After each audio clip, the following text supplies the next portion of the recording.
Welcome back. As Iran seeks a path to nukes in Vienna, the Russian government is demanding that any Ukraine-related sanctions will not alter their trading relationship with the terrorist regime. Joining me now, Rabbi Shmuley Botek, author of Kosher Hate and founder of the World Values Network, also with us, Senate Chair of the National Iranian Congress and author of Comrade Ayatollah Amir Fkhravar. Gentlemen, welcome. Rabbi, I'm going to begin with you. You ran this full-page ad in the New York Times warning Biden that a nuclear deal with Iran could permanently damage the United States' national security. You say the Times censored you from writing that Iran has murdered American soldiers.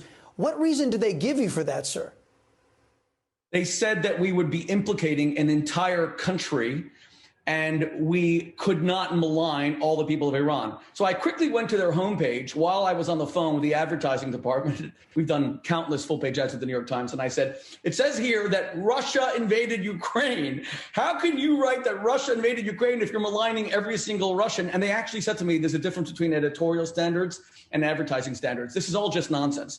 It seems the New York Times wants to protect the Iran nuclear agreement at any cost. I've rarely seen a world-class publication, the newspaper of record, censoring my First Amendment rights, but about facts that Iran killed American soldiers. We have a picture of the Khobar Towers bombing in 1996, where President Clinton wrote to Ayatollah Ali Khamenei and said, we have definitive proof that Iran and the Revolutionary Guard, the IRGC, murdered our soldiers. We gave that to the Times, and they only let us write that the soldiers were killed as if Martians came from another planet, and it wasn't Iran.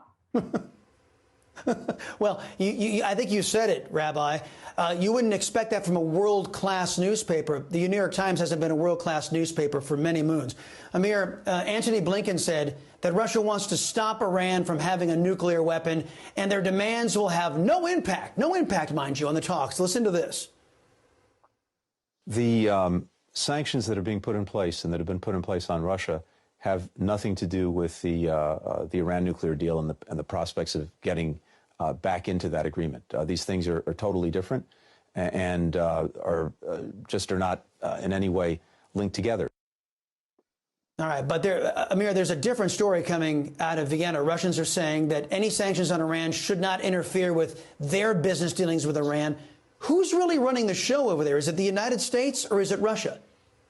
Oh, definitely it's Russia. As Gabriel Noronha, one of the high-ranking officials at the State Department, he resigned, mentioned that on his Twitter, and then he resigned and said it's definitely Russia running the show. And but the case is, let me go back to 2006 when the campaign for Iranian oil sanction was started. I was in prison in Iran for more than 5 years. They broke under torture, at least 50 bones in my body. And then when I came to United States with the help of Pentagon at during the Bush administration, then I started the oil sanction campaign for Iran.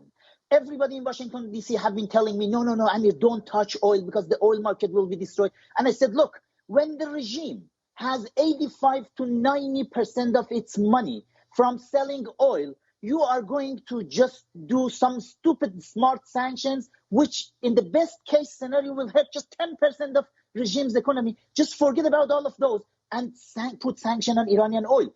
They did it finally in 2015, and look what happened.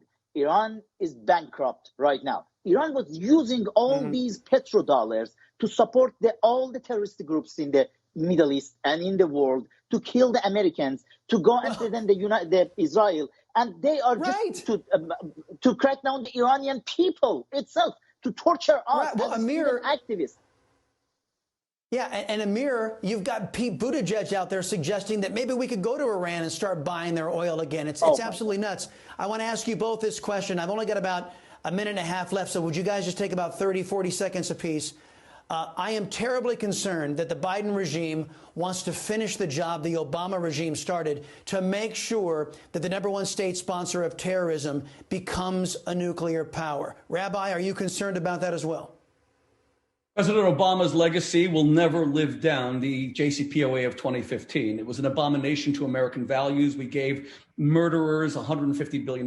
They have rivers of American blood on their hands, and we legitimized their nuclear program so they could get a bomb. Let's be clear. Iran is an oil superpower. They're an oil exporter. They need oil as much as I need a ham sandwich as a rabbi. This is all about a bomb, a bomb, a bomb. They call Israel the one-bomb state. They say death to America. Rob Malley, the chief negotiator in Vienna, should resign. How could he have kept Russia in as equal negotiators with Iran after the invasion of Ukraine? I thought we were sanctioning Russia. And finally, if President Biden is correct that sanctions work against Putin, who's the face of evil in the modern world, so is Ayatollah Ali Khamenei. He is evil to the core. He is a killer. Iran are liars. And that we can traverse American values by giving these murderers so much money in a nuclear program is an affront to everything we stand for. And my heart bleeds for all the families of the servicemen and women of our country whom Iran murdered. Very true. Amir, I've only got about 30 seconds left, but it's all yours. Please, are you concerned that Mr. Biden is going to finish Obama's work to make sure that the #1 state sponsor of terrorism gets nukes? Chris, it's the same guy, Rob Malley. He is Iranian agent, Mullah's agent. Just read Javad Zarif, former foreign minister's book. Just read Gabriel Naranjo's tweet, and you will see Rob Malley is not working for State Department in the United States. He's working for the Ayatollah in Iran. As I mentioned in my book, Comrade Ayatollah, the Iranian regime, entire regime, it was not a revolution in 1979. It was a coup d'etat by Soviet Union. Russia is running Iran for last 4 decades. And right now, what they are doing exactly, they want to help Iran to be nuclear. Then Russia can use that against who? What is happening? That's a disaster. Wow. Gentlemen, thank you very much. Fascinating discussion. Rabbi Shmuley Botek and Amir Fkhrāvar, gentlemen, thank you very much.